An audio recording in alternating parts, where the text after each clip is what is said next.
Hello and welcome. Today we'll be discussing the complex and often controversial history of marijuana and its relationship with the law, how to invest in the cannabis industry, and what you should look out for. This will be a comprehensive guide, so if you're new to investing in the cannabis industry or just want to learn more about it, this video is for you. It is worth noting, though, that investors are fleeing marijuana stocks right now at the moment of recording this video. It's all because of the SAFE Banking Act, a bill to legalize banks providing banking services to marijuana companies through U.S. Congress. Since safe banking was not passed as part of a defense spending bill in 2022, and the U.S. is a main location of the world's largest cannabis companies, investors taking time off is totally understandable. But it's also a time to reevaluate the whole market. Look at its ups and downs and decide if it is worth your time, especially once the Safe Banking Act is reintroduced in 2023.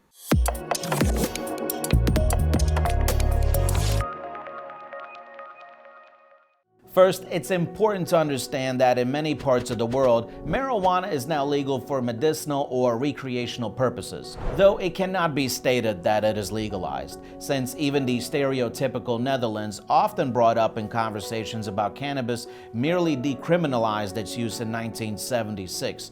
So cannabis there is merely tolerated, not endorsed. However, even this decriminalization wave over the last decade or so has led to a big growth in the cannabis industry, with many companies emerging to cultivate, manufacture, and sell cannabis products. According to a report by Grand View Research, the global cannabis market is expected to reach $73.6 billion by 2027. So it's definitely a good business to get into. Looking at the history of marijuana, it has been used for medicinal and recreational purposes for thousands of years, with the earliest evidence of its use dating back to ancient civilizations in Central Asia and the Middle East. In the early 20th century, however, a wave of anti-cannabis sentiment swept across many parts of the world, leading to the criminalization of the plant in many countries. However, despite the widespread prohibition of cannabis, the plant remained popular among certain groups, and efforts to legalize it for medicinal or recreational purposes began to emerge in the latter half of the 20th century. In the United States, for example, several states passed laws during the last decade, allowing the use of cannabis for medicinal purposes,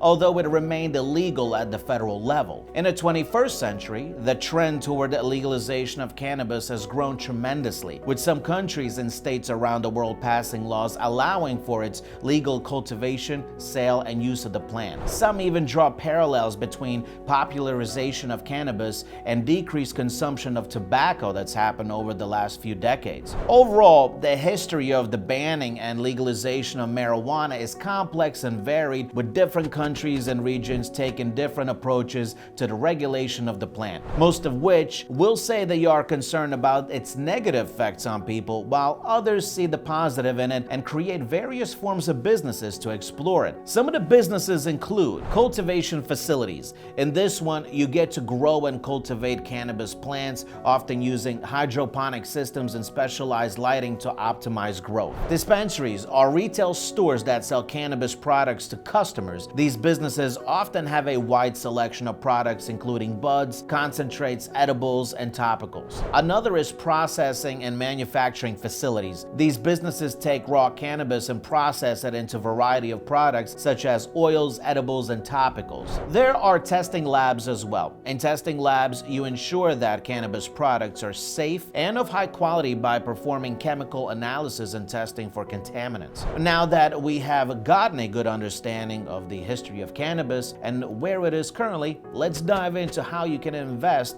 and take advantage of the marijuana industry. There are a few different ways. One, buy stock in a cannabis company. This is perhaps the most straightforward way to invest in the cannabis industry. There are many publicly traded cannabis companies that you can buy stock in. Just be sure to do your due diligence and research the company before you invest. Two, invest in a cannabis mutual fund or ETF that holds a basket of cannabis stocks if you don't want to pick and choose individual cannabis stocks. This can help diversify your risk and potentially reduce volatility. Three, invest in ancillary cannabis companies. While most people think of investing in companies that cultivate or sell cannabis, there are also many companies that provide products goods or services to the cannabis industry without actually touching the plants. These are known as ancillary cannabis companies, and they can include companies that provide packaging, lighting, or other supplies. Ancillary cannabis companies may not be as directly impacted by changes in cannabis legislation, so they can offer more stable investment opportunity.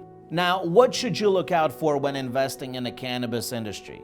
Well, here are a few things you should consider. Legal risks. The cannabis industry is still in its early stages, and laws and regulations can vary greatly from place to place. Be sure to understand the legal risks involved with investing in the cannabis industry in your jurisdiction. In some places, cannabis is still illegal, and investing in the industry could be considered illegal as well. In other places, the laws may be in flux and subject to change. It's important to stay up to date on the legal landscape and make sure you're comfortable with the risks involved. Market saturation. The cannabis industry is growing quickly, but it's also becoming increasingly competitive. Be sure to research the market and understand the level of competition before you invest. Look at the number of companies operating in the market and the market share they hold. Also, consider the potential for new entrants and the impact they could have on the market. Risk of product recalls. In the cannabis industry, there have been instances of product recalls due to contamination or other issues. It's important to consider the risk of product recalls when investing in cannabis industry, as they can have a significant impact on the company's financial performance. Look for companies with strong quality control and testing processes to mitigate this risk. Then there's also limited access to traditional financing. Many traditional banks and financial institutions are hesitant to provide financing to cannabis companies due to the legal risks involved. This can make it difficult for cannabis companies to access the capital they need to grow and expand. Consider this when evaluating the financial stability and growth potential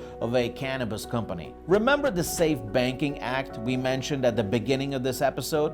Banking is crucial to the cannabis industry, so be sure to follow the news. Overall, investing in the cannabis industry can be a lucrative opportunity, but it's important to do your due diligence and understand the risks involved. Keep these factors in mind as you research and evaluate potential cannabis investments. And keep in mind that you can always invest using our platform. Check the link in the description. Thank you so much for watching another episode of On Finance. My name's Ray. Goodbye.